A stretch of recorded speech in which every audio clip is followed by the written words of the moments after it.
Estoy en el libro de los Hechos, capítulo 11, verso 19. Hechos 11, 19.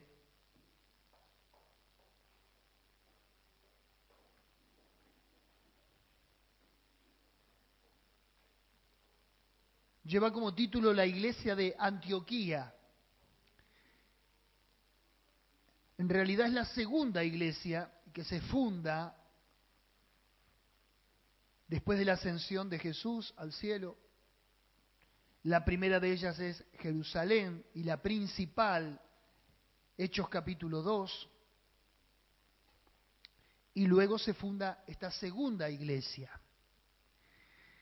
Ahora bien, los que habían sido esparcidos a causa de la persecución que hubo con motivo de Esteban, pasaron hasta Fenicia, Chipre y Antioquía, no hablando a nadie la palabra, sino solo a los judíos. Pero había entre ellos unos varones de Chipre y de Cirene, los cuales, cuando entraron en Antioquía, hablaron también a los griegos, anunciando el evangelio del Señor Jesús. Y la mano del Señor estaba con ellos, y gran número creyó y se convirtió al Señor. Llegó la noticia de estas cosas a oídos de la iglesia que estaba en Jerusalén. Y enviaron a Bernabé, que fue hasta Antioquía. Cuando llegó y vio la gracia de Dios, se regocijó y exhortó a todos a que con propósito de corazón permaneciesen fieles al Señor, porque era varón bueno y lleno del Espíritu Santo y de fe. Y una gran multitud fue agregada al Señor. Después fue Bernabé a Tarso a buscar a Saulo, y hallándole le trajo a Antioquía. Y se congregaron allí todo un año con la iglesia, y enseñaron a mucha gente, y a los discípulos se les llamó cristianos por primera vez en Antioquía. En aquellos días unos profetas descendieron de Jerusalén a Antioquía, y levantándose uno de ellos llamado Ágabo, daba a entender por el Espíritu que vendría una gran hambre en toda la tierra habitada, la cual sucedió en tiempo de Claudio. Entonces los discípulos, cada uno conforme a lo que tenía, determinaron enviar socorro a los hermanos que habitaban en Judea, los cuales en efecto hicieron, enviándolo a los ancianos por mano de Bernabé y de Saulo. Como libro de historia, el libro de los Hechos, no hay demasiado que agregar. Una simple lectura es contundente, simple, fácil de interpretar, de razonar, no como algunos otros textos de la Biblia en el que hay un entramado y uno tiene que entenderlo desde la revelación, pero esto es un relato histórico, pero sin embargo con una riqueza extraordinaria que en esta noche quiero que podamos descubrir juntos con usted. Este es el origen de nuestra identidad, del cristianismo, de sus características. Si uno se pone a hilar fino y a sacar determinados detalles, componen la iglesia y su razón de ser. Y quiero que vean nada más que el versículo 19, el primer versículo que leímos, dice que habían sido esparcidos los discípulos, los creyentes, a causa de la persecución. Es que, hermanos queridos, el cristianismo nace en la misma controversia social y persecutoria. Nace y aflora e inmediatamente quien no estaba bien afirmado y quien no tenía convicciones firmes para seguir a Jesús, inmediatamente se volvía atrás y decía, no, esto no es para mí. Dice que nace la iglesia e inmediatamente son perseguidos por sus convicciones. Así como en algunos otros países son perseguidos los que no adhieren al comunismo, o los que no adhieren al Islam, o los que no adhieren a esas religiones fundamentalistas. Hoy también hay persecución ideológica, aun cuando estemos en un mundo globalizado, pluralista, tolerante, también hay persecución. En Nigeria se persigue y se mata a los homosexuales. Yo estuve en África. Y así sucesivamente. Nace la iglesia y nace en la controversia y en la persecución. Sin embargo, esos creyentes, abrazando la fe cristiana, no se vuelven atrás. Se van a otras ciudades, sí. ¿Y qué esperamos si somos cristianos? ¿Esperaremos flores en lugar de espinos? ¿Esperaremos aprobación en lugar de rechazo? ¿Esperaremos comprensión en lugar de odio? Imposible. ¿A cuántos de acá les ha pasado que al tener ese encuentro maravilloso con Jesús, sus pares, sus vecinos, sus amigos, sus compañeros de andanza, aún su entorno íntimo de afectos, más de uno ha recibido un rechazo, un insulto?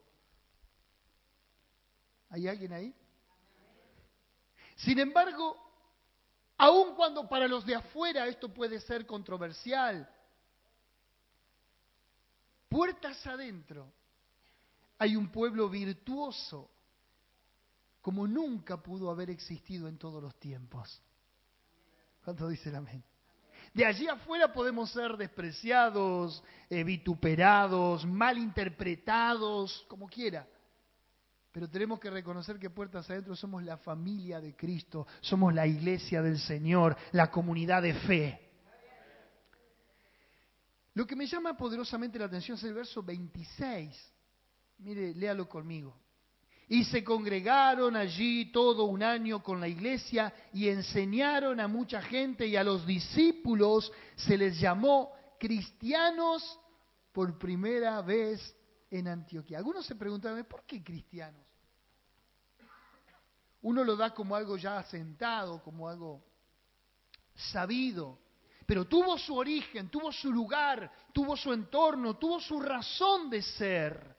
Déjenme ponerlo en estos términos. Algunos comentaristas opinan que fue un apodo que significó esta gente de Cristo. ¿Qué significó cristiano? Algunos opinan que de ahí viene la raíz de esa palabra. Pero William Barclay, un teólogo, nos informa que en realidad era un nombre despectivo, ¿sí? Que era peyorativo, que era como un mote, que era como una cargada. Era eso, una cargada. Algunos significaron que cristiano es un cristito, un pequeño Cristo. Ah, vos te querés parecer a ese Cristo que murió en la cruz. Esa era la cargada. Mirá cómo terminó. Vale decir que cuando dice se les llamó cristianos por primera vez, la sociedad los cargaba. Según los historiadores, los que estudian esa época. W. Vine, también es un teólogo reconocido, dice que el apelativo cristiano no fue puesto por los judíos a los gentiles. Alguno pensará, bueno, los judíos, viéndolo como una secta que amenazaba con sustraerle conversos, prosélitos, despegar de las filas del judaísmo, pero no fueron los judíos los que le pusieron. Tácito, un historiador romano, dice, el vulgo les llama cristianos por el autor y el originador de esta denominación. Esto lo escribió en Anales 15:44. Cristiano es un sustantivo,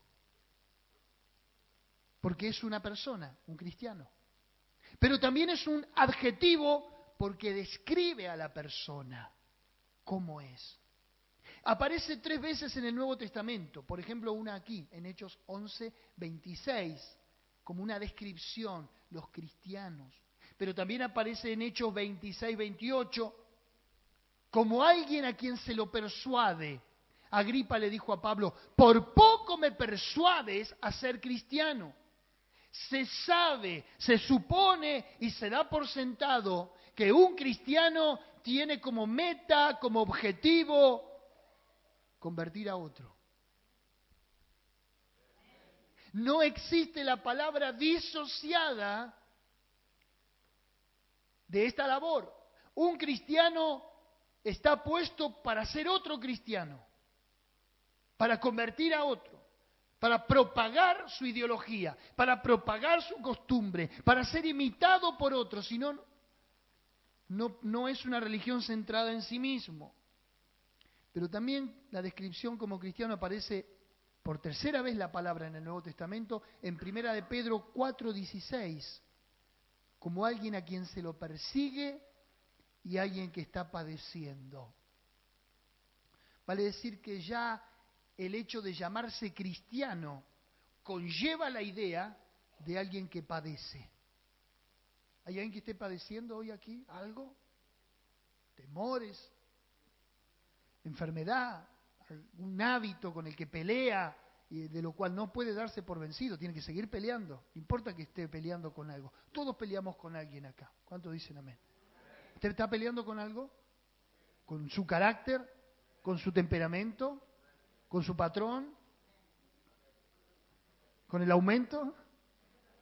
Pero pelee con alguien. Todos peleamos con algo, padecemos por algo.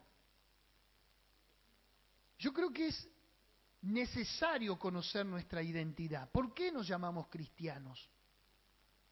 Primeramente, bueno, por eso, porque cargamos con una identidad y nos queremos parecer a Cristo. ¿Cuántos se quieren parecer a Cristo? Pero el texto está tan cargado de información que quiero ir paso por paso. Sabemos entonces dónde se lo llamó por primera vez y por qué y para qué. Ahora, en el versículo 26 dice algo interesante. Se los llamó cristiano, pero dice algo. Y se congregaron allí todo un año con la iglesia. ¿Quiénes? Pablo y Bernabé. Se congregaron allí. Diga conmigo, se congregaron. Otra palabra que aparece 2 veces en el Nuevo Testamento y la vez que aparece en Hebreos dice, no como algunos que dejan de congregarse, se lo puedo parafrasear, ¿sí? Y no está hablando de algo habitual, sino de algo que se hace esporádicamente. Dejan de congregarse, eso es peligroso. ¿Por qué? Ya le voy a decir por qué. La segunda vez que aparece la palabra congregarse es aquí. Y uno no se congrega porque el pastor está, congregate, venía al culto. Hay la próxima reunión, el próximo culto y la próxima reunión y así. No, es menester, es una necesidad. Y se congregaron allí todo un año con la iglesia y escuche la segunda parte. Y enseñaron a mucha gente. ¿Para qué uno se congrega? Ahí está la razón. Para ser enseñados. ¿Por qué? Porque no puede existir la identidad fuera de un grupo. Bueno, entonces no es identidad. Un grupo compone una identidad y uno tiene que ser parte de ese grupo. ¿Sí? El congregarse conlleva algunas palabras que las voy a compartir. Interactuar unos con otros, relacionarse, vincularse. Apoyar, unir, fomentar, recibir instrucción por la Escritura, adorar en conjunto, avanzar hacia un mismo objetivo en común, sentido de pertenencia. ¿Por qué nos congregamos? ¿Por qué nos juntamos todos? Porque hablamos un mismo lenguaje. Hola. Hace un rato pasé cuando venía de mi casa, en la otra esquina, sí, allá hay un bar. Hay un bar, lugar donde los hombres vienen de trabajar, bajan del tren, pasan por ahí y toman una copa de vino o de cerveza y charlan y comentan y están ahí. ¿Por qué se juntan ellos? Porque tienen cosas en común. ¿Cuál? Beber, charlar, tener sus amigos, comparten una idiosincrasia, una cultura, una costumbre. Si usted es cristiano, no puede disociar la palabra congregarse. ¿Por qué? Porque usted se nutre de aquellos que piensan como usted. La fe viene por el oír y el oír viene por la palabra. Pero también la fe, dice la Biblia, que es un don que Dios te da. Uno no puede fabricar fe, no se puede. Solamente Palito Ortega decía, yo tengo fe que todo cambiará. Pero la fe no se fabrica. Yo quiero tener fe, no puedo, tiene que ser dada por Dios. ¿Estamos bien hasta ahí? Pero hay un principio espiritual también, que la fe se contagia, se imparte. Usted, con su actitud de estar aquí adorando, confiando, creyendo en Dios, implícitamente alguien lo está mirando, alguien lo está imitando, por eso dice imitad la fe. Usted quiere ser como Él, quiere confiar como Él, quiere creer como Él. Y ahí hay una impartición que el mismo Espíritu Santo te da. ¿Por qué te congregás entonces? Porque te necesitas fe, porque tenés que pensar como los demás piensan, creer como los demás creen, y porque el motivo principal está aquí. Enseñaron a la gente. Cuando usted viene acá la Biblia, la palabra de Dios nos enseña cómo vivir, cómo ser mejores padres, mejores esposos, mejores hijos, cómo ser mejores cristianos, cuáles son los principios que Dios establece en su palabra, cómo manejarme en la sociedad, cómo enfrentar la crisis, cómo manejar la tentación, cómo superar las pruebas, cómo sanar mi autoestima. Mire cuántas cosas para aprender. Yo siempre digo que a mí la iglesia no solamente me salvó, me dio un ministerio, una familia hermosa, a mí la iglesia me educó. La iglesia te educa, la iglesia te brinda cultura, la iglesia te hace un ser cabal, un ser con sentido común, con criterio para pensar. La sociedad está equivocada y cree que aquí somos un manojo de buenas voluntades, que nos juntamos para llorar nuestras miserias. Están equivocados. Aquí está la reserva moral que la sociedad necesita. Aquí están los mejores hombres, las mejores mujeres. Aquí están las personas decentes y honradas que la sociedad necesita. Pero le voy a agregar algo más. También aquí están los sinvergüenzas, los borrachos, los ladrones, los mentirosos, los hipócritas, los engañadores, que después serán transformados. ¿A qué se cree? Dígale bienvenido, este es tu lugar. El tema es que aquellos que hemos subido un escalón por la gracia de Dios y que estamos un poquito más arriba de nuestras conductas y de nuestra forma de vida, tenemos que contagiar a los que vienen contaminados de la calle. ¿Me está entendiendo? Somos actores de cambio. Somos actores de transformación. Me gustó. Por eso nos congregamos. Porque necesitamos motivarnos unos a los otros. El libro de Hebreos, cuando habla de congregarse, dice estimulándose a la fe. Estímulo. La palabra que ahí aparece como estímulo, acá en nuestras Biblias, la palabra griega es hormona. De ahí la palabra hormona. ¿Qué hace las hormonas en el cuerpo? Estimulan las células, estimulan el crecimiento. Usted es una hormona dentro del cuerpo de Cristo que está estimulando a otro. Ya desde el hecho de que te inviten, te traigan o te den una palabra de aliento, vos estás estimulando.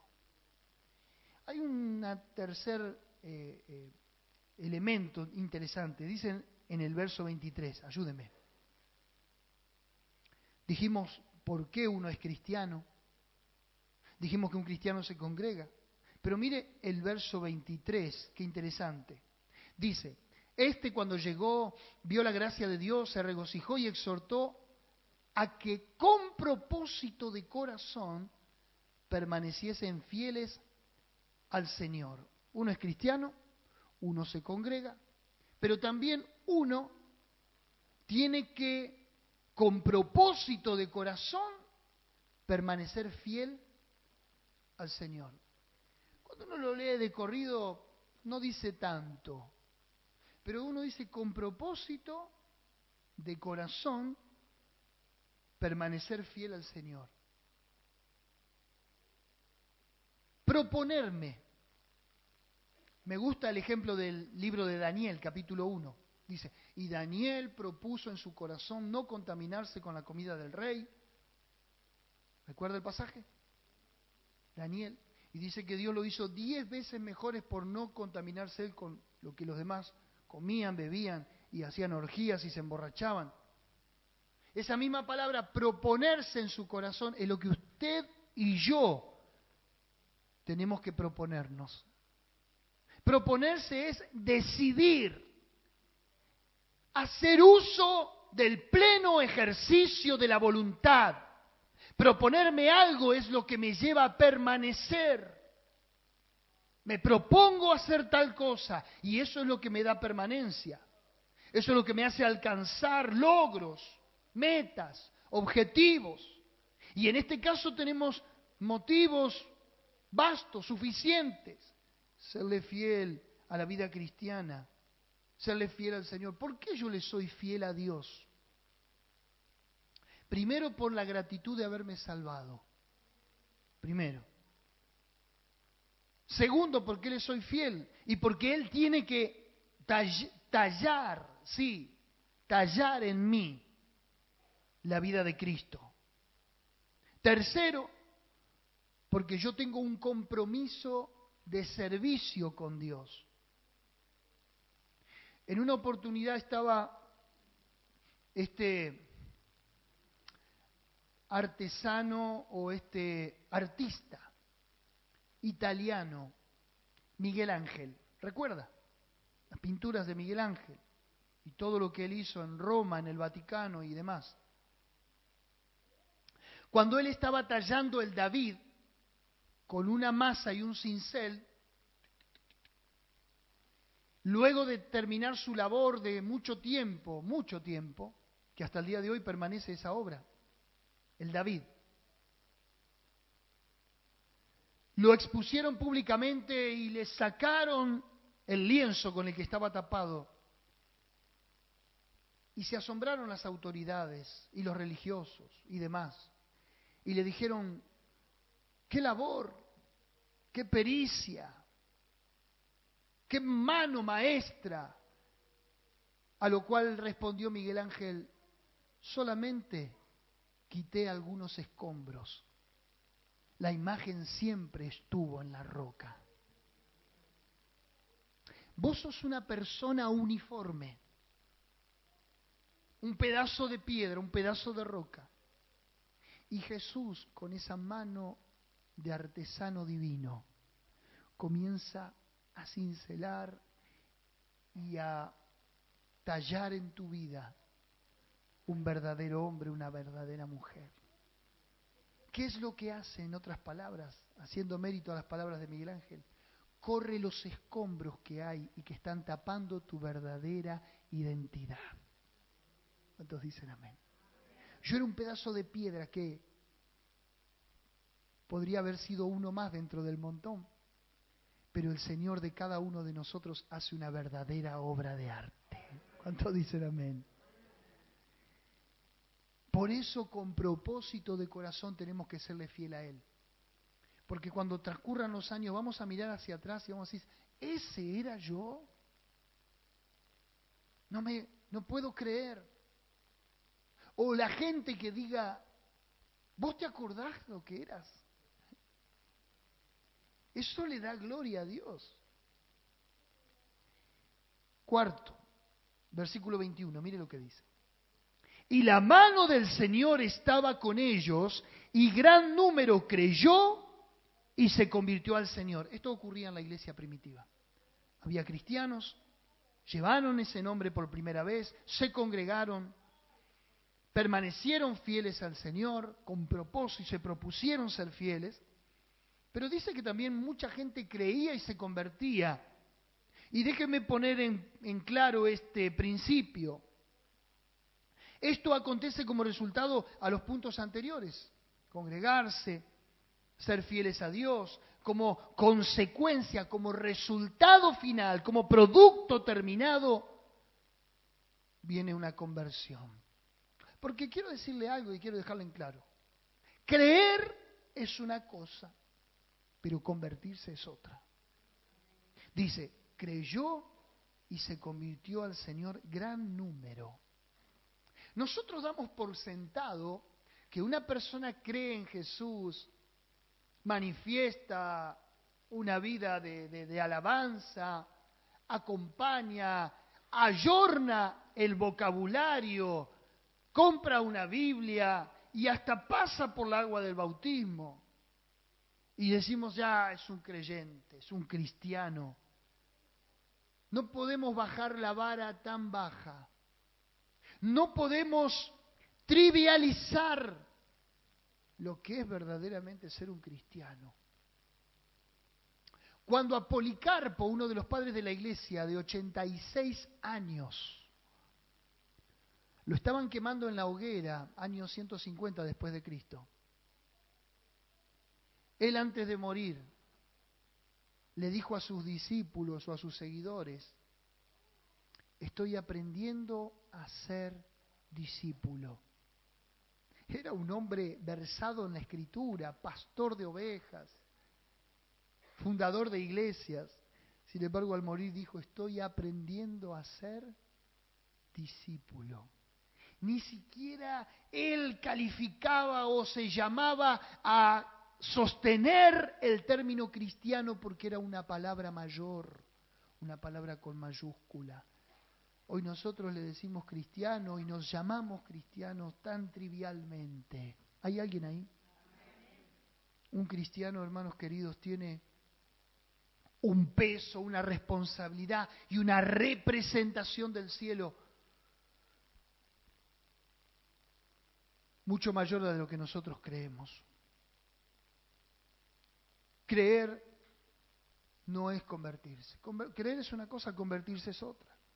Pero jamás se puede disociar estas palabras. Uno para convertirse primero tiene que creer, obviamente. Se comienza creyendo y la conversión es el producto terminado, el resultado. ¿Cómo es esto? Primero se recibe convicción de pecado. Uno se da cuenta que es pecador. Segundo viene el arrepentimiento de ese pecado. Tercero es justificado por Jesús. Cuarto, obtiene la salvación por gracia. Quinto, obedece a la palabra. Y sexto, crece en la vida nueva en Cristo. Y séptimo, le voy a agregar otro más, es un proceso que puede ser inmediato o paulatino. Depende del tiempo de cada uno. Unos caminan, otros corren, otros gatean. No importa el tiempo. A uno les lleva más rápido convertirse.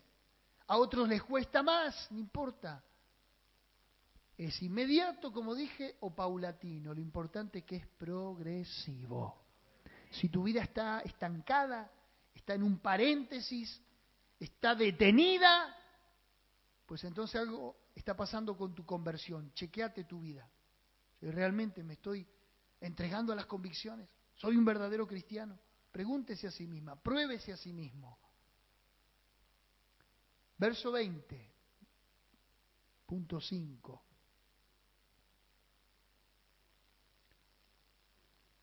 Pero había entre ellos unos varones de Chipre y de Cirene, los cuales cuando entraron en Antioquía hablaron también a los griegos, anunciando el evangelio del Señor Jesús. No puede haber cristiano que se congregue, que le sea fiel al Señor, que se convierta verdaderamente, si antes no está lo principal, anunciando el evangelio del Señor Jesús. Sí, señores, esto es el centro, el evangelio de Jesucristo. No nuestra filosofía de vida. Yo creo a Dios a mi manera. Yo no hago mal a nadie, yo confío en Dios, yo leo la Biblia en mi casa. Señores, no es una filosofía de vida. No es un evangelio a mi medida. No. ni adulterado tampoco, con un poco de esto, con un poco de aquello, un poco de Gaucho Gil, un poco de San Expedito, un poco de la Iglesia Universal. No, el Evangelio de Jesucristo es puro, inmaculado, el reino de Dios en toda su dimensión y con todas sus demandas, como Él lo dejó en su palabra escrita. No sustituya este libro por nada. Hay iglesias donde se hace demasiado énfasis a la autoayuda, hay iglesias donde se hace demasiado énfasis a cualquier otro tipo de literatura, ayornada a la Biblia, interpretando a la Biblia. Hermanos queridos, lea la Biblia y solamente con este libro, como dijo Charles Spurgeon, la Biblia se interpreta con la Biblia. Allí está escrita la voluntad de Dios, allí está escrita la voluntad del testamento y del testador que nos dejó, y que con su muerte ratificó nuestra herencia. Verso 27 y 28, mi sexto punto, ya termino. Dice 27 y 28, en aquellos días unos profetas descendieron de Jerusalén a Antioquía, y levantándose uno de ellos llamado Ágabo, daba a entender por el Espíritu que vendría una gran hambre en toda la tierra habitada, la cual sucedió en tiempo de Claudio. Mire cómo estaba esta gente en una iglesia virgen, voy a ponerlo en estos términos, en una iglesia espiritual, en una iglesia con una presencia y una gloria de Dios, que esta gente vivía en lo sobrenatural. Hoy nosotros vemos milagros, sí, a veces vemos personas sanadas de cáncer, a veces vemos personas que han dejado sus vicios, transformadas. Hay milagros, sí. Algunos son fiascos, también. Otras son imitaciones, sí. Pero esta gente vivía en una dimensión sobrenatural. Vienen unos profetas de visita a la iglesia de Antioquía y por el Espíritu anuncian y dicen, gente de Dios, va a venir una gran hambre. Todavía estaba todo con estabilidad, con abundancia, con una economía sustentable.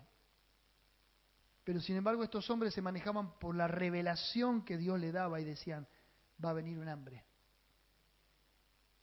Y luego en el capítulo 21, aquí estamos en el capítulo 11, capítulo 21, pasan por lo menos 5 años.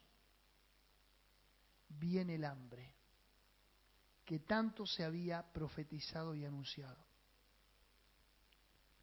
¿Qué quiero decir con esto? Que la iglesia primitiva, a lo cual nosotros tenemos que volver, operaba en lo sobrenatural, y eso, ¿sabes qué? Le daba la capacidad a la gente y a los cristianos de sobreponerse a las crisis y depender de Dios.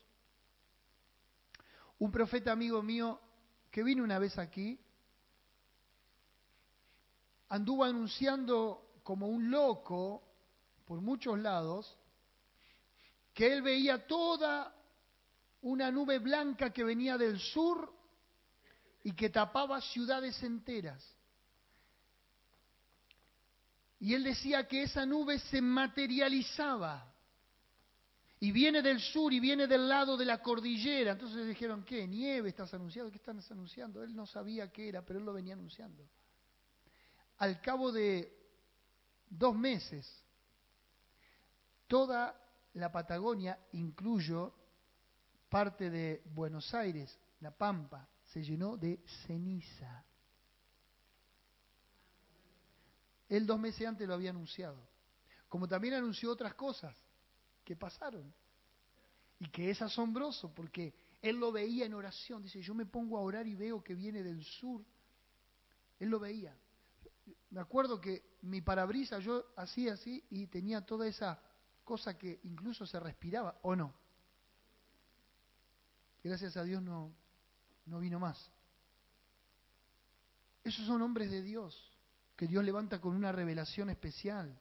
Estos textos nos hacen ver que debemos discernir los tiempos que vivimos y el rumbo de la sociedad. Mientras este sistema, el mundo, la sociedad camina a tientas y en incertidumbre, nosotros, los hijos de Dios, vivimos confiados y estamos dependiendo de Dios. Y quiero decirle algo, no estamos exentos de catástrofe, no estamos exentos de pruebas, pero de todas esas cosas saldremos victoriosos. Estos hombres dijeron, viene hambre, señores, pero inmediatamente tomaron recados. Mire el verso 29 y con este termino, punto número 7. Como venía hambre sobre la tierra, ¿qué pasó? Los discípulos, cada uno conforme a lo que tenía, determinaron enviar socorro a los hermanos que habitaban en Judea, lo cual en efecto hicieron enviándolo por los ancianos, por mano de Bernabé y Saulo. ¿Qué pasó? Como venía hambre, ¿qué hicieron? Empezaron a juntar recursos, ¿sí? Como hicimos nosotros el domingo, ¿recuerda? ¿Cuándo trajeron el kilo de amor? ¿Sí? Gracias por los que colaboraron. Y que alguna familia que están en emergencia, que se quedaron sin trabajo, que no tienen... Ahí la iglesia... No importa, son anónimos. No necesitamos anunciar quién o cuál o cómo o dónde. La iglesia lo ayuda y punto. Y todos colaboramos. Estos hermanos que hicieron, venía hambre, dijeron, vamos a enviar socorro. Esa es la iglesia, la que está presente, la que se apersona.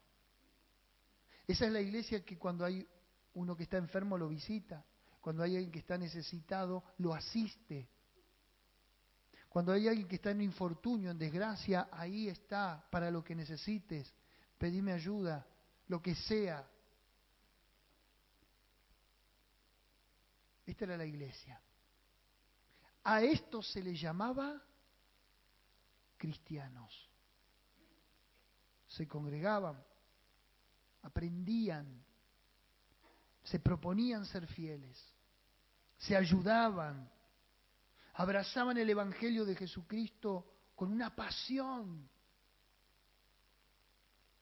predicaban el verdadero Evangelio, no otras hierbas. Y cuando la gente creía, se convertía de verdad. ¿Será que en los últimos tiempos podremos volver a la senda antigua? ¿Será que en los últimos tiempos, en base a la Escritura, esto moverá nuestros corazones a que podamos ser de la primera hora como ellos? Volver a la cepa original y no un evangelio a nuestra medida, a nuestro capricho, a nuestra costumbre, a nuestro tiempo, a nuestra comodidad, a nuestra autorrealización. Esta gente no pedía nada para ellos. Todo lo que recibían era para dar. Desde los recursos, aun cuando eran más pobres que cualquier sociedad que haya vivido en el mundo. Se cree que en este tiempo, capítulo 11 de Hechos, el 25% del Imperio Romano luego se convirtió al Señor. Nuestra sociedad necesita jueces justos, sí, políticos honestos también, parlamentarios que voten leyes morales, sí, pero lo que necesita este tiempo es una iglesia vigente con estos principios. Hermano querido, no juegue más al Evangelio. Vuélvase a Dios con todo su corazón. Imite la fe de esta gente. Sea un cristiano que lleva su nombre en alto, con dignidad, que cuando lo vean en la calle digan, mira, aquel es cristiano. Era una cargada cristiano, recuerde. Mirá, ahí va el evangélico. Ahí va la evangelia, mirá. No importa. Pero el aleluya, pero lo van a reconocer. saben a quién le van a ir a golpear la puerta. Hola. Y ahí vamos a estar nosotros.